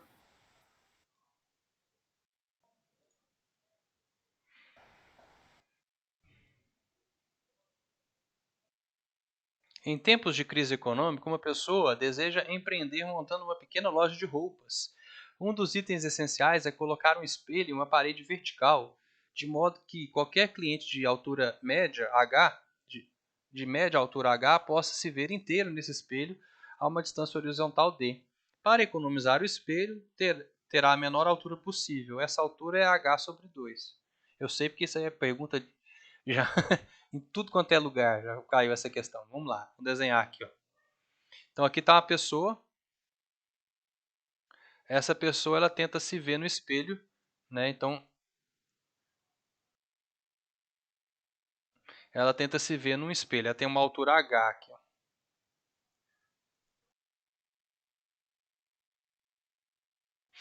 Para que ela se veja completamente no espelho, eu tenho que ter aqui um espelho que começa, né? Eu teria que falar que começa ali do topo da cabeça dela. E qual que é o comprimento desse espelho mínimo, né? O comprimento mínimo é um comprimento para que um raio de luz que reflita no pé da pessoa bata aqui na pontinha do espelho e chegue no olho da pessoa. Tá? Vamos falar que o olho da pessoa está lá no topo da cabeça. Isso é uma aproximação bem tosca, né? Então aqui, ó. Como isso aqui é uma ótica geométrica, né? A gente faz assim, né? Ó, a gente traça a reta normal. Essa reta faz um ângulo de 90 graus com o espelho. E a gente sabe que esse ângulo aqui é igual a esse, né? Então a gente pode pegar aqui, ó, e fazer uma semelhançazinha de triângulos, né? Que esse aqui é o tamanho do espelho, ó. Chamar o tamanho do espelho de x, que seria isso aqui também, né? Ó, do lado de cá. Então, x, aí aqui é a distância d, né? Que ele falou que a pessoa está a uma distância d. Se esse ângulo aqui, nem precisa de semelhança de triângulo, é igual a esse, você concorda que aqui também vale x, ó? Né? Se esse ângulo aqui é igual a esse, do topo da cabeça da pessoa até aqui tem x. Então, desse ponto até lá embaixo tem que ter x também, concorda? Então, o h ele vale 2x, e x é o tamanho do espelho. Ou seja, o tamanho do espelho tem que ser metade da altura da pessoa. Entenderam? Sim ou não? Sim. Só um segundo, gente. A Laika tá me chamando aqui desesperadamente. Deixa eu ver o que ela tá querendo aqui. Um minuto.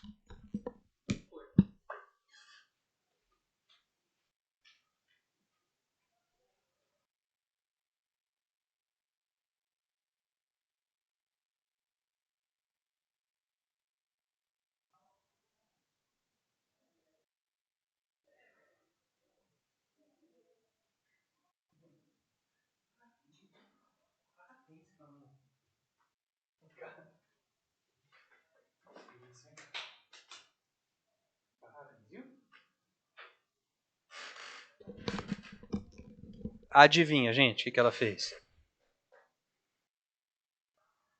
Que? Sujeira? Não, eu tô ensinando ela a fazer xixi no lugar certo, né? Aí, toda vez que ela faz xixi no lugar certo, eu dou um biscoitinho pra ela. E aí ela foi lá, fez o xixi no lugar certo e tá aqui me chamando desesperadamente pra ganhar um biscoito. Ai, gracinha. Aí eu tive que ir lá, ela é esperta pra caramba. Aí eu fui lá na varanda, vi que ela fez o xixi, tive que ir lá buscar dar um biscoito pra ela quietar o facho, né, Laika? Não era muito esperta? Que É. isso? Esse é linda, né, Laika? Border Collie tem essas vantagens, mas também, a hora que ela quer fazer raiva, ela faz no lugar errado, você acredita? E não fala nada. Você tava querendo adotar um gato, Abud? Tava, mas eu não sei se a Laika vai se adaptar a gato. Eu queria pra fazer companhia pra ela. Não dou conta de ter 2 cachorros por enquanto. E gato é muito mais fácil, né? De cuidar. Aí, só que a Jane tá enchendo o saco. Ela não quer gato. Ela fala que não gosta de gato, não sei o que e tal. Tá, amor, depois a gente brinca, tá? Vem cá. Fica aí. Mó bom ter gato. Eu também falei com a Jane que gato é tipo um cheat. Pra quem É tipo um hack da vida, para quem quer ter bicho de estimação e não quer ter trabalho nenhum. Eu também não gosto de gato, não. Gato não dá muito trabalho, né? A gata é muito estranho. É muito o quê? Ah, não sei, ele é meio. Não é perverso, não sei explicar. Ele é meio. Gato tem, tipo assim, Gato cachorro. é bom porque você sabe disso, né? Gato, ele purifica a energia do ambiente, você sabe disso? Ah, eu não acredito nessas coisas, não, Você não velho. sabia disso, não? É verdade, Abud. Meus cachorros, uma vez, quando eu tinha um gato, meus Ah, cachorros ficaram todos doentes com sinomose. E sinomose mata, né? aham. Cachorro. Mata demais. Coincidiu, meu gato fica doente. Aí meu gato morreu de insuficiência renal e nenhum dos meus cachorros morreram Ó, ele sugou tudo por pra causa ele? da sinomose. Pegou energia ruim tudo pra ele, e ele morreu. Que E isso? justamente o órgão que purifica, né, o sangue, o corpo dele. Eu Que isso? acredito. Nossa, que doideira.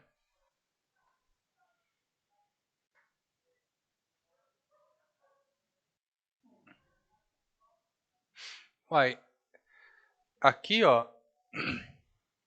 Considere um espelho plano feito de vidro com índice de refração NV e assuma o índice de refração do ar em NA. Um raio de luz que incide sobre o espelho é refletido. O ângulo de incidência e o ângulo de reflexão estão relacionados por...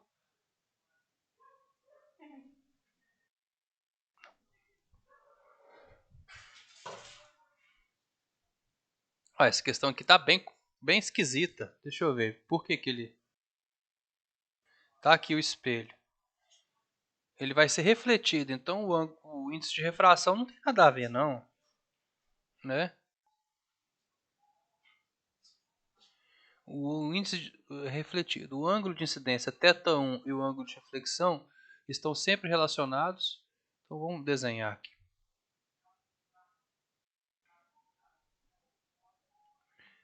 Aqui está o ângulo de incidência e o ângulo de reflexão.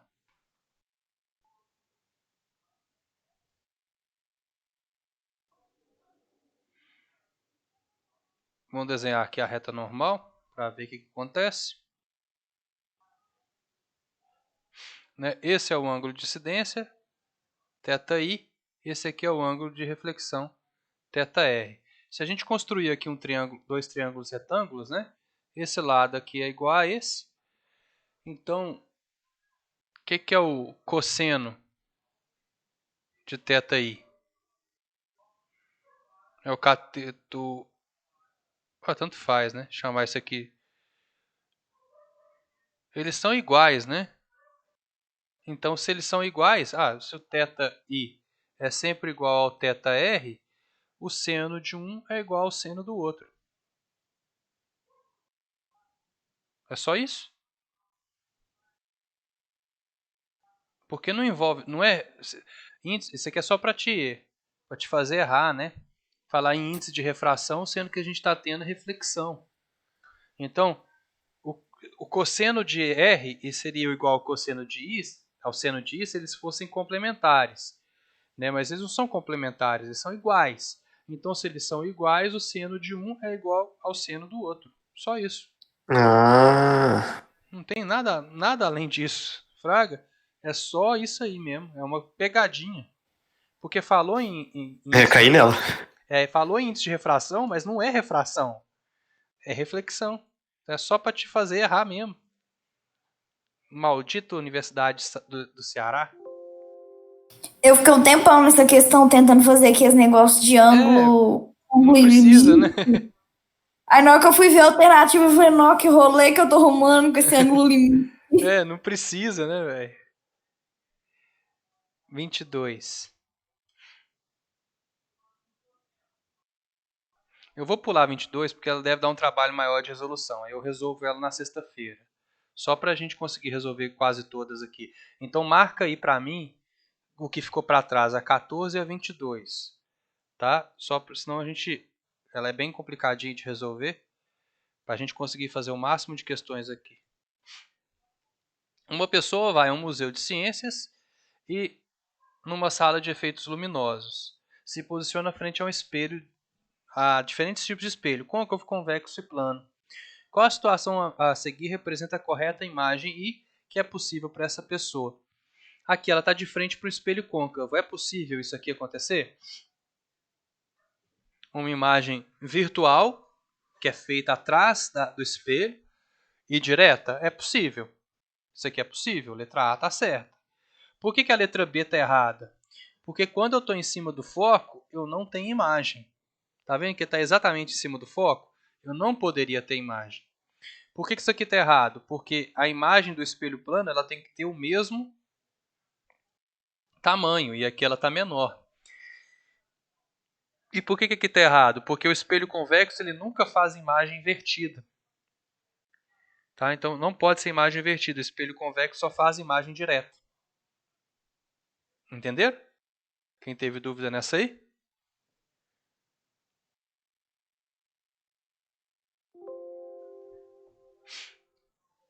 Tem que falar, gente, quem teve dúvida nessa para eu saber se eu já posso seguir. Vou seguindo aqui. 24.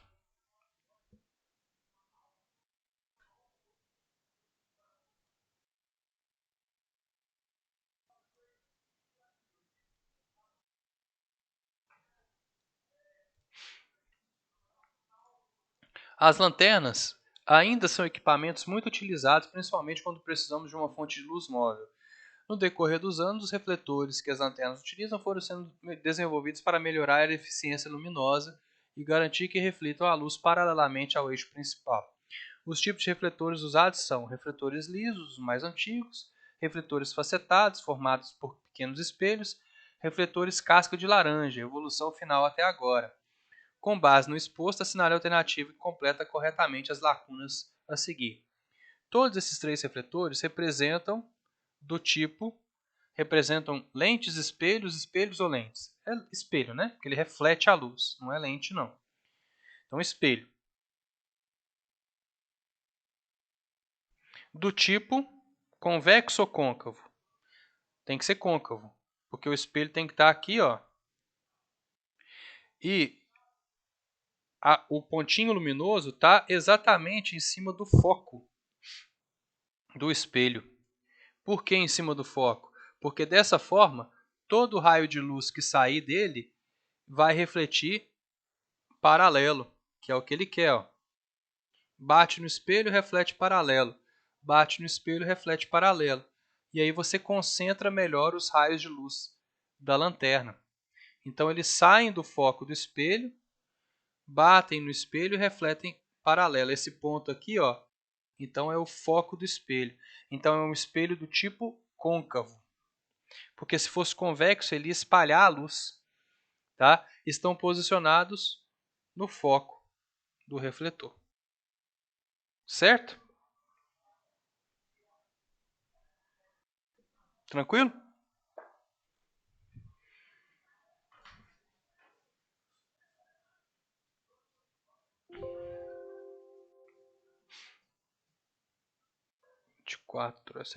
Essa foi a 24. Deixa eu ver a próxima. A 30.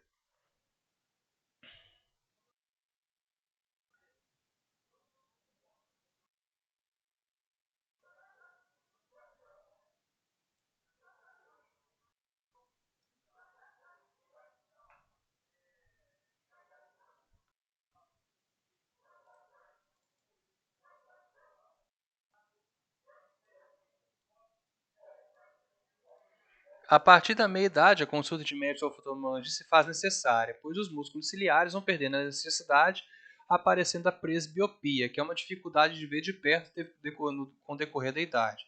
Para corrigir, o médico irá recetar óculos com lentes convergentes, que deslocam a imagem um pouco mais para frente da retina do olho.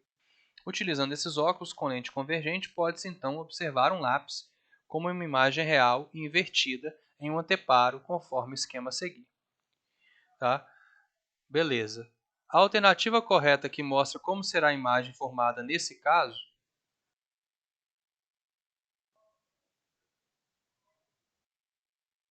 qual que é o problema? Não estou entendendo.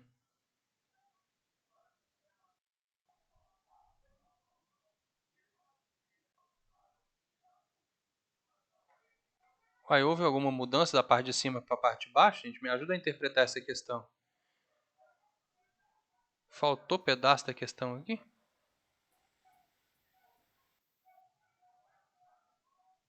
Tá perguntando que forma, né, no segundo óculos aí, mas o eu segundo não óculos, o que entendi. é? Ele tá tampado? Metade da lente tampada?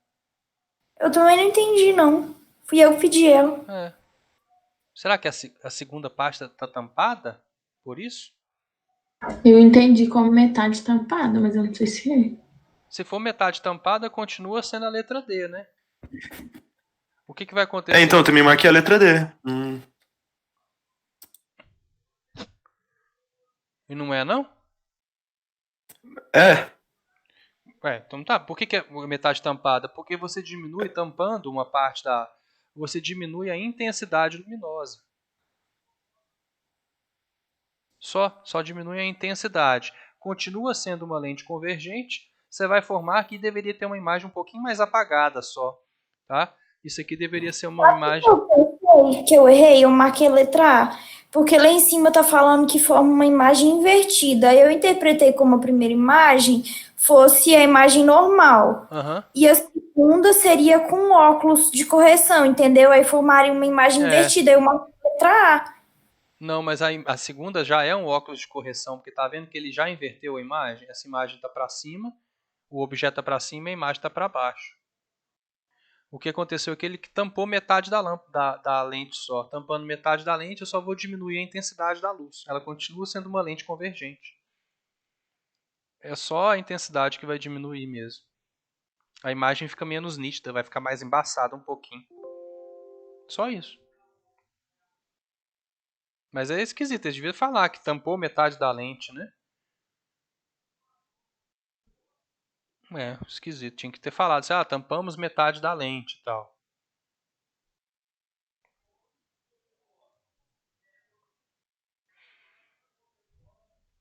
Essa aqui então, vamos lá.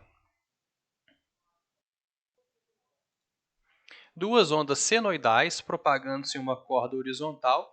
As equações das ondas são y1 igual a cosseno de 2x menos 3t e y2 igual a cosseno de 2x mais 3t. Vamos comparar isso aqui. Ó. Né, a equação da onda ela pode ser o a vezes o cosseno de ômega vezes t mais algum termo aqui. Esse termo a gente chama de fase. É que às vezes a onda não está começando do zero. Ela está começando de algum ponto diferente de zero. Tá? Então vamos comparar aqui a onda y1. y1 em função de t, ela a vezes cosseno. Vou só colocar aqui, ó, menos 3t mais 2x, só para colocar na mesma ordem. y2 igual a vezes o cosseno de 3t mais 2x. O que significa isso? Uma tem uma velocidade angular negativa e a outra tem uma velocidade angular positiva. Então, uma está indo... Essa aqui é como se ela estivesse indo... Essa aqui está vindo para a esquerda e essa aqui está indo para a direita.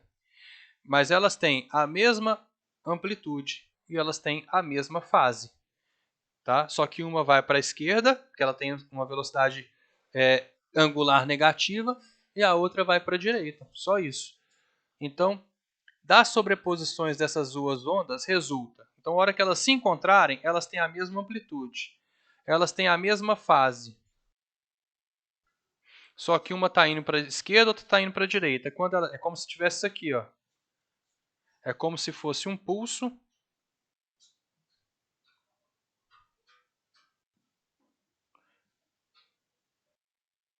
Um pulso está vindo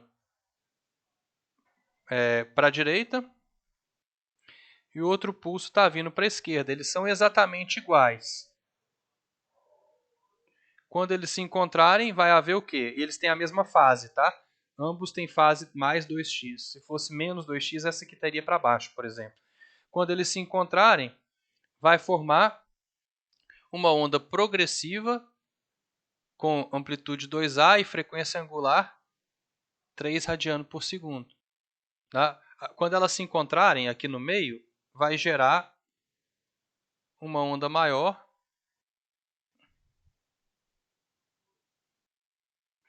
com amplitude 2A. Não vai dar o cancelamento total, só daria o cancelamento total se elas estivessem fora de fase. Não vai dar uma amplitude A, porque ambas têm amplitude A e a hora que elas se somarem, elas vai dar uma amplitude 2A.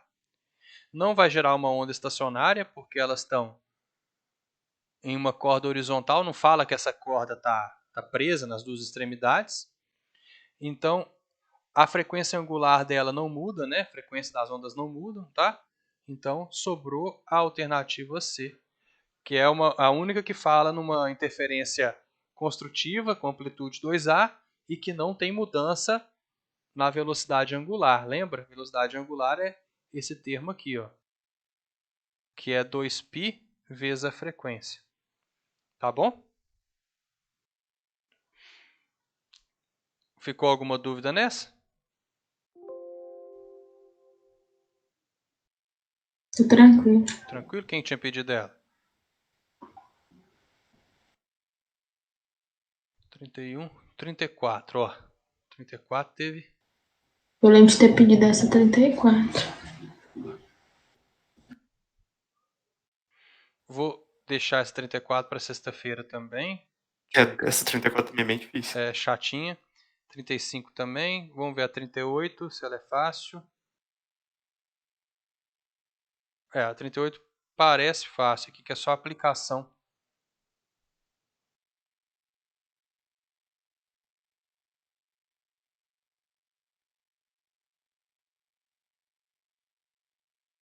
Deixa eu ver aqui. Acho que dá pra gente fazer a 38 aqui. Vocês estão anotando aí as que eu não resolvi? Anota aí pra mim, por favor. Já tá nosso tempo aí. Senão vocês vão ficar muito tempo comigo aqui hoje. O Conselho Nacional de Trânsito alterou a resolução que regulamentava o nível sonoro, né? Emitido por um veículo automotor. A norma antiga, no seu antigo artigo 1º, diz o seguinte: a utilização em veículos de qualquer espécie de equipamento que produza som só será permitida nas vias terrestres a circulação em um nível sonoro não superior a 80 decibéis. Então, nível máximo 80 decibéis, medido a 7 metros de distância do veículo. Considerando-se um alto-falante como uma fonte pontual e isotrópica do som, isotrópica é que ele é igual em todas as direções, tá? Que emite ondas sonoras esféricas, assinale a alternativa correta que indica a potência mínima que ele deve produzir para produzir um nível sonoro de 80 decibéis, dado o limiar da audibilidade, π igual a 3 e bababá. Então aqui, ó, o nível sonoro ele é medido assim, é 10 vezes o log de I sobre I0. Tá?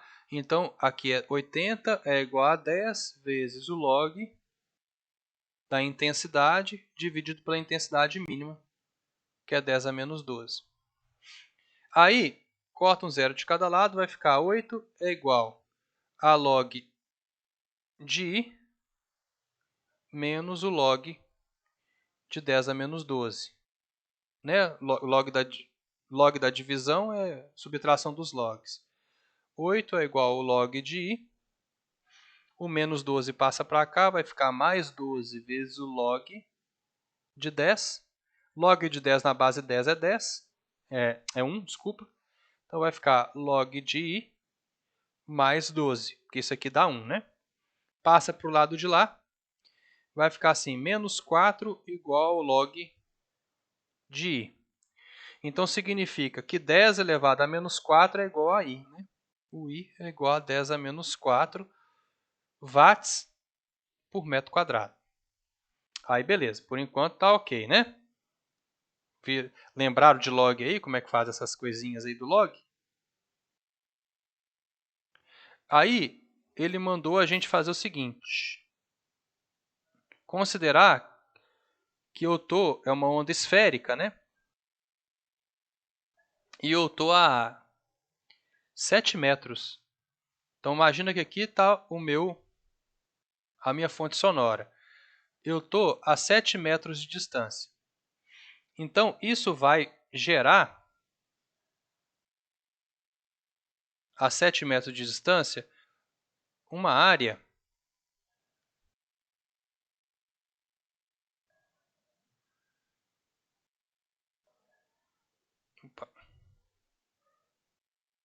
vou colocar mais perto, 7 metros para ficar mais fácil de desenhar. Aqui, ó, 7 metros. Isso vai gerar uma área que a gente mediria assim, né? Ó.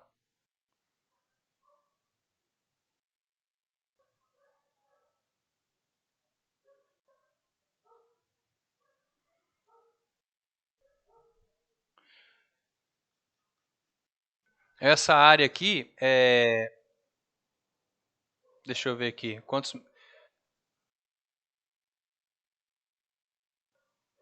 Não, na verdade, eu vou fazer diferente. Não preciso desenhar em 3D, não. Mais fácil. Se eu estou a 7 metros de distância, eu posso considerar uma esfera... Opa, o que eu fiz de errado? Uma esfera com raio de 7 metros, né? Então aqui, ó. Estou aqui no meio. A fonte sonora está aqui no meio. E aí, a 7 metros de distância, ela vai emitir 10 a menos 4 watts por metro quadrado. Qual que é a área dessa esfera aqui? Ó? A área da esfera é 4 πr ao quadrado, né? É πr ao quadrado. πr ao quadrado só? É. A área de superfície da esfera? Você deve estar confundindo com 4/3 de πr ao cubo, que é o volume. Não, gente. πr ao quadrado é a área de um círculo. Ah, tá certo, da esfera tá certo. É 4 πr ao quadrado. Tô ficando doido Não aqui. é isso? Uhum. Não, a área é só πr ao quadrado, mas na fórmula da potência tem que multiplicar por 4. Não, Falei pra você, gente, aqui, ó. Estão vendo aqui? O quê? A área da esfera Área? é 4 πr Ah, não, ao pera. quadrado. Ah, a área da esfera, não. A área da não. esfera. Diferença. É. Ah, tá. A área... Não lembrava dessa conta. Então é a área da esfera. Ó. Então, a área total da esfera vai ser 4 vezes 3, ele mandou considerar o π como 3, vezes 7 ao quadrado. Então, a área total dessa esfera é 12 vezes 49. A área total dessa esfera, então, é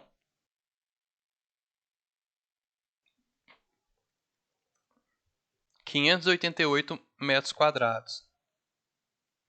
Então, você está vendo que a intensidade aqui é 10 a 4 watts por metro quadrado? Então, se eu pegar watts por metro quadrado, 10 a menos 4, né? 10 a menos 4 watts por metro quadrado e multiplicar por 588 metros quadrados, eu vou ter a potência dessa fonte sonora. Que corta metros quadrados com metros quadrados, eu vou achar 588 vezes 10 a menos 4 watts. Andando com a vírgula 2 casas para a esquerda, 5,88 vezes 10 a menos 2 watts.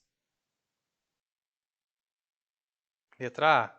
Aposto que quem errou essa, errou porque confundiu a área da esfera. Não é? Que ele fala que ele emite Eu lembrava da fórmula, mas não sabia que a área da esfera era 4 vezes a área de uma circunferência. Porque você gira a circunferência, né, em torno dela, então aumenta a área 4 vezes. Querem que eu faça mais uma ou deixo o resto para se você puder deixar pra se a galera não importa, é porque eu tenho aula agora. Eu sei que você tem aula agora. Pra mim, tanto faz. Pode deixar pra sexta, então? A gente faz o resto? Pode. Pode deixar pra sexta.